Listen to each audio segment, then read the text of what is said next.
Olá, seja bem-vindo a mais um vídeo aqui no YouTube e hoje eu quero falar para você por que você deveria estar contratando super funcionários de inteligência artificial. É isso mesmo, super funcionários de inteligência artificial nada mais são do que agentes de IA que podem cumprir e podem fazer papéis específicos dentro do seu negócio. Então vamos começar aqui, ó. Primeiro eu quero explicar para vocês por que a gente está chamando de super funcionários de IA ou mais, né? O que são agentes de IA para você entender bem o que está por trás desse conceito. Vamos lá, acompanha comigo aqui, ó. Primeiro, quando você tem uma organização, vou desenhar aqui que é a sua empresa, tá? Aqui é a empresa onde você trabalha, é o seu negócio. Dentro da sua empresa, você tem o RH, você tem você tem vendas, você tem também operação, você pode ter também logística, enfim. Dentro da sua empresa você pode ter muitos setores dependendo do perfil do seu negócio. Às vezes, se você é um pequenininho, uma empresa pequena, talvez você faça tudo isso sozinho. Ou você tem os departamentos, você tem os colaboradores, você pode ter gerente de área. Então você tem uma estrutura organizacional aqui que são feitas de pessoas. Essas pessoas têm algumas ferramentas de trabalho, como um sistema ERP. Por exemplo, você tem um sistema lá que cuida de toda a empresa. Você tem um sistema que é financeiro, pode ser separado. Você pode ter um sistema de logística. Enfim, você tem várias ferramentas tecnológicas que apoiam essas pessoas a desenvolverem um trabalho. Esses sistemas podem se falar ou não, ok? Então, isso é como normalmente está organizada uma empresa. Cada uma tem a sua hierarquia, tem a sua forma de trabalho, tem o seu fluxo, tem os seus processos, mas basicamente todas as empresas têm pessoas e essas pessoas estão organizadas de uma forma por departamentos, por áreas de atuação que elas têm dentro do negócio. E o que é importante? Alguém do financeiro, ele estudou para estar lá no financeiro. Seja uma educação formal, se formou na faculdade, fez um curso técnico, de alguma forma, ele entende daquele assunto, mas provavelmente ele entende pouco de RH. Ele vai entender pouco lá sobre leis trabalhistas, sobre departamento pessoal ou sobre outras áreas que envolvem recursos humanos. Então, normalmente as pessoas têm a sua especialidade também de como elas atuam, né, na área em que ela atua. E os super funcionários de IA, você tem que começar primeiro pensando o seguinte: dentro desse meu universo, dentro dessa minha empresa, dentro das áreas que eu tenho de atuação, como que eu posso, vou pôr aqui uma seta para baixo, como que eu posso substituir, e aqui substituir não é de uma forma negativa, tá bom? Não quer dizer que você vai substituir as pessoas, vai tirar o espaço de um trabalhador para colocar uma inteligência artificial. Você até pode fazê-lo, mas não necessariamente é isso. Mas sim você tornar mais eficiente aquele setor e poder realizar outras coisas que talvez hoje você não tenha equipe, não tenha braço, não tenha capacidade de investimento para fazer. Então substituir não necessariamente é um termo ruim. Simplesmente a gente está pegando trabalhos que a máquina pode fazer para nós e pedindo para que a inteligência artificial faça. Então vou dar um exemplo. Vamos pegar aqui, por exemplo, no RH. Vou pegar aqui uma área de RH. Dependendo do tamanho da empresa, você vai ter um diretor de RH,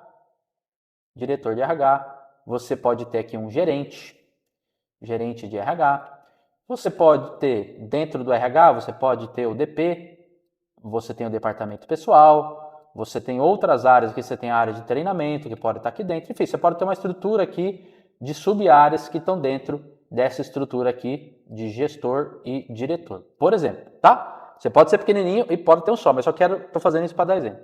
E aqui você vai ter outras áreas, você vai ter aqui um analista de RH, ou analista de DP, analista da área que ele tiver, de treinamento. Você pode ter assistente, ok? E você pode ter estagiário, certo? Então, dentro de uma determinada área de uma empresa, eu posso ter uma estrutura pessoal, não é tão curta, né? Você tem lá vários níveis e você pode ter em cada nível muitas pessoas trabalhando e fazendo o trabalho. E eu quero trazer um exemplo do mais básico aqui para vocês, tá bom? Um exemplo do mais básico. Dentro desse pessoal aqui, ó, talvez o diretor seja menos, mas dentro dessa equipe aqui, por exemplo, se você tem 50 colaboradores, se sua empresa tem 50 funcionários, vira e mexe. Esses funcionários demandam um RH para tirar dúvidas. E aí eu quero começar pelo mais básico, que é pela comunicação. Vira e mexe, perguntas do tipo, vamos lá, quando é pago o 13º? Quando que é pago o 13º? Vou dar um exemplo. Na minha empresa não é pago no final do ano, é pago metade no final do ano e parte é antecipado para o meio do ano. Então paga antecipado em julho. Tem empresas que pagam no aniversário, depende da regra do sindicato. Então imagine alguém que chegou novo lá, quer saber, está nessa dúvida, quando que é pago o 13º. Então, naturalmente, teria que alguém parar e responder isso. Ou ele teria que entrar num portal, pesquisar, ir lá até encontrar tal, fica pouco eficiente. Então, quando é pago no 13º, ele demandaria alguém. Só que antes de chegar essa dúvida em quem talvez teria a resposta adequada, ele teria falado com o coleguinha de trabalho, ele teria perguntado, teria parado a operação, teria feito alguns questionamentos que não estão visíveis, até ele chegar e fazer essa pergunta para quem tem essa informação. Ok? Então, tem um desperdício de tempo entre ele ter a dúvida e a pergunta e ele ter a resposta, que é bastante importante. Outro exemplo. Como envio o atestado médico, por exemplo. Ele foi lá numa consulta médica e precisa enviar o atestado médico. Outro exemplo. Como solicito férias? Eu quero saber sobre férias. Como que eu faço para solicitar férias? Pensa bem, para o RH, são todas as informações que estão na ponta da língua, porque as pessoas trabalham, estão ali, elas que gerenciam esses processos.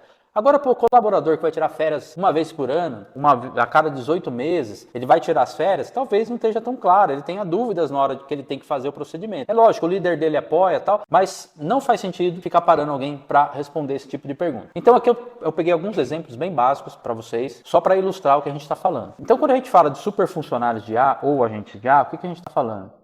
Todo esse conteúdo, então assim, existe um conteúdo. Opa, ficou errado aqui, vamos apagar. Conteúdo. Ou existe um conhecimento, tá? Nem sempre isso está formalizado, tá, gente? Então você tem empresas maiores, mais estruturadas, com certeza isso é processo, está estruturado. Mas se você é pequenininho, se você está crescendo, seu negócio tem lá 10 pessoas, nem sempre esse conhecimento está tão estruturado, ok? Mas imagine, então você tem ou conteúdo formatado, ou você tem um conhecimento que está na cabeça de alguém que dá esse tipo de resposta. Se isso está feito, você consegue hoje, de forma bastante simples, criar um super funcionário. Um super funcionário que usa inteligência artificial para responder isso. E como que a gente faz isso? A gente pega o seu conteúdo e treina a IA. É a mesma coisa que você faz se chegou alguém de novo no time lá, chegou alguém novo no RH. Você vai treinar essa pessoa, você vai ter que pegar os manuais, os processos, como vocês funcionam. Falar, olha, é assim que a gente funciona, lê isso daqui, aprende isso daqui. É a mesma forma que você faz com uma pessoa. Mas por que ele é um super funcionário? Porque ele tem a capacidade de responder as dúvidas baseadas nesse conhecimento 24 horas por dia. Então a gente está falando que 24 horas por dia você tem alguém disponível para responder qualquer dúvida do colaborador. O colaborador está lá no churrasco da família e eles estão falando assim que eles querem ir visitar a Disney. E aí, como que ele sabe alguma informação que ele precisa saber para tomar uma decisão? Ele vai ter que esperar até a segunda-feira, vai ter que perguntar tal. Agora, se ele fala assim, olha, puta, eu preciso saber se eu vou ter dinheiro para pagar a passagem. Eu vou depender do meu 13º. E ele pergunta isso para um agente que está disponível 24 horas. Pronto, está resolvido. Ele resolve o problema dele, não vai ter que parar alguém do RH para resolver o problema dele, ele vai ter essa informação na hora e assim por diante. Ok? Então esse é só um exemplo muito básico de como é que funciona. Lógico, Elton, então ele vai responder? Lógico que não é só isso que faz, ele pode fazer também a parte do operacional. O operacional. Ok? E por que o operacional? Porque o primeiro passo é sempre comunicar, tá? E comunicar é conhecimento e é resposta. Então sempre comunica. Comunica é o básico. Então, se você ainda não tem nada funcionando, põe para comunicar. Pega lá a área que você tem mais solicitação. A gente tem clientes aqui, por exemplo, de franquia. Franquia. Toda hora ele tem que parar para atender o franqueado. E o franqueado tem dúvidas, e às vezes dúvidas que ele já tirou, que tem no material dele, que tem lá no PDF, que tem no treinamento, que tem em inúmeros lugares, tem no site, tem na área restrita, tem em todos os lugares. Mas esse cara, na hora que ele está indo para o cliente, está dirigindo o carro lá para resolver um pepino ou para fazer um atendimento, fazer uma visita comercial, ele tem dúvida. E aí o que ele vai fazer? Ele vai pegar o WhatsApp, vai mandar um áudio, vai mandar uma mensagem para alguém e vai falar assim, ó, ô fulano, como é que tá aquele negócio lá? Como é que eu faço para fazer isso? Aquele produto lá, ele pode ser feito dessa forma? Ele vai fazer isso. E simplesmente alguém do outro lado vai ter que parar o que está fazendo, vai ter que responder essa dúvida. Passou algumas horas, vem uma dúvida igualzinha de um outro representante, de um outro franqueado. Então, são inúmeras aplicações que você pode fazer para que a comunicação flua sem que você dependa necessariamente de ter seres humanos ali para atender, ok? Então aqui é só um exemplo. Ah, Elton, legal, eu já tô comunicando, já tô dando lá. Ah, então agora você pode criar e fazer ele criar uma operação. O que é operação, Elton? Vamos fazer o seguinte, o usuário foi no médico, ele precisa enviar o atestado médico para o RH.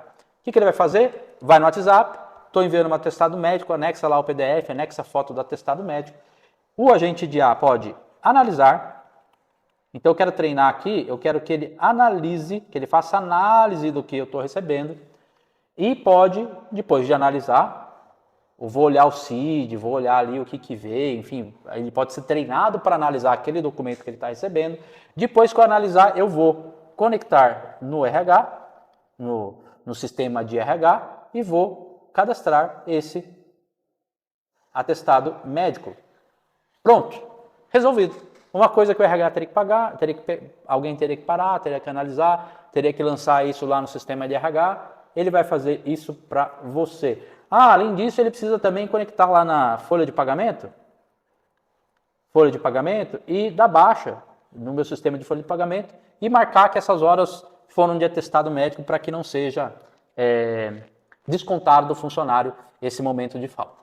Tá vendo? E aí ele pode ter regras, pode validar, enfim, pode ser um processo mais complexo em cima disso. Mas, eu sempre digo, né? Começa pela comunicação. Então vamos lá. Se você tem uma empresa, não importa o tamanho dela, eu gosto de dar esse exemplo. Se você tem uma empresa e tem a possibilidade do seu cliente te acionar sábado, 23 horas e 37 minutos da noite, 23 e 37, né? Lógico que é da noite, 23 e 37. Num sábado, quem vai atender essa pessoa? Se você vende quadro, você tem um anúncio, você tem um Instagram e tem a possibilidade da pessoa chegar no seu Instagram e querer falar com você para tirar uma dúvida. Mande ele para um funcionário, para um super funcionário de IA, para um agente de IA que vai estar lá disponível para atender ele. Ah, Elton, mas o meu processo é complexo, como que eu vou fazer, meu sistema tal? Faz o básico, começa pelo básico. Então você começa lá, treina ele com o básico para ele fazer um primeiro atendimento. Vou dar esse exemplo do quadro, vamos lá, vamos fazer aqui um teste de mesa. Chegou lá 23h37 no sábado à noite. Oi, eu fiquei interessado no quadro tal. Ah, eu não tenho ali a informação do estoque, não tem nada. Oh, legal, Elton. Você está querendo esse quadro para colocar em que lugar? Para sua casa ou para o seu escritório? Ah, é para o meu escritório. Legal. E que tipo de arte você gosta mais? De que tipo de quadro você gosta mais? Eu gosto desse. Então você pode usar esse momento, esse primeiro contato para fazer uma qualificação desse seu cliente, entender se ele está no momento de compra, pegar mais informações para que você possa falar com ele depois, entregar para ele uma solução melhor, porque às vezes o quadro que ele gostou não é o quadro que vai ficar melhor no escritório dele. Então você já tem essa informação e você tem uma pronta resposta para o que ele está querendo. Mesmo que você naquele momento ainda não esteja pronto, não esteja preparado para fazer uma venda completa, tá bom? Então assim, olha, ter agentes de IA e super funcionários de IA são a realidade que a gente está vivendo. Esquece futuro, não é futuro nada, é a realidade, é o que a gente está vivendo agora. Então se você não tem, você está perdendo tempo. A gente está indo para um modelo de trabalho que ele é híbrido, não é híbrido, é home office e escritório não. Ele é híbrido porque parte do trabalho nós seres humanos vamos fazer e boa parte do trabalho, especialmente os trabalhos operacionais repetitivos, a inteligência artificial e as máquinas vão fazer para nós. Então você precisa estar muito atento a isso, olhar para o seu negócio, para o que você faz como profissional e identificar as oportunidades que você tem para pegar parte do trabalho e mandar para a máquina, para os agentes de inteligência artificial fazerem para você. Quem faz isso primeiro, sai na frente, ganha produtividade, ganha mercado, vai ganhar escala, vai ter mais rentabilidade no que está fazendo. Então é uma corrida realmente para ver quem sai na frente. Espero que você tenha gostado desse vídeo. Deixa seu like, deixa seu comentário e até a próxima.